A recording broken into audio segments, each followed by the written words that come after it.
अहमदाबादमध्ये गुरुवारी 12 मे रोजी दुपारी 1:30च्या सुमारास एअर इंडियाचं प्रवासी विमान कोसळलं.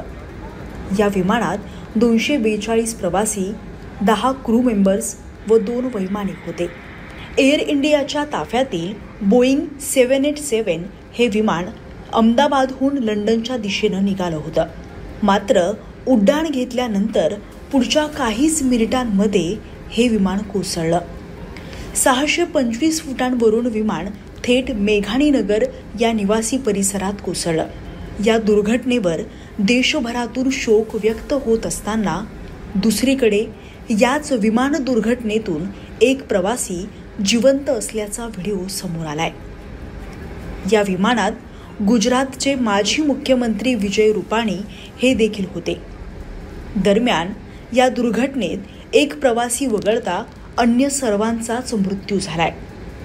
पण या प्रवाशाने विमानात नेमकं काय घडलं याबाबत माहिती दिली आहे. विमान अपघातातून बचावलेल्या 38 वर्षीय व्यक्तीचं नाव आहे रमेश विश्वकुमार. ते बोईंग 787 ड्रीम लाईनमध्ये 11A या सीटवर बसले होते. विशेष म्हणजे भिंतीवर आदळल्यानंतर अपघातग्रस्त विमानाचा चक्काचूर झाला होता. विमानाला मोठी आग लागली होती. तरी देखील रमेश विश्वकुमार हे अपघातातून बचावले गेले. त्यांना फार काही इजा झाली नाही. अपघातानंतर ते चालत चालत बाहेर आले. त्यांच्या अंगावर काही जखमा होत्या, पण ते फार बोलू शकत नव्हते. त्यांनीच सांगितल्यानुसार विमानाने उड्डाण घेतल्यानंतर अवघ्या 30 सेकंदात हे विमान कोसळलं गेलं.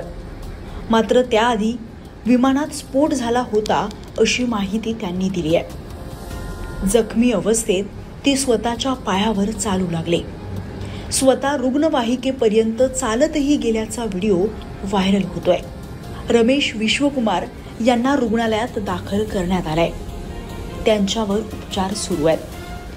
इतक्या मोठ्या अपघातात रमेश एकमेव कसे बचावले याबद्दल अद्याप पूर्ण स्पष्टता मिळाली नाहीये, पण अधिकारी याची चौकशी करतायत. दरम्यान रमेश विश्वकुमार यांच्यावर BJ वैद्यकीय महाविद्यालयात उपचार सुरू आहेत. तर उर्वरित मृत प्रवाशांची ओळख पटविण्यासाठी त्यांच्या नातेवाईकांना DNA सॅम्पल देण्याचं आवाहन सुद्धा करण्यात आलंय.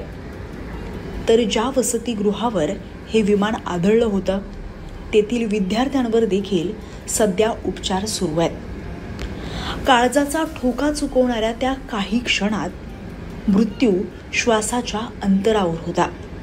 या दुर्घटनेत सगळ्यांनाच आपले प्राण गमवावे लागले.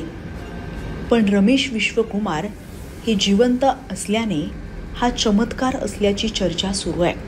सध्या त्यांच्यावर उपचार सुरू असून ते या अपघाताबाबत आणखी काही माहिती देतात का हेही पाहावं लागेल.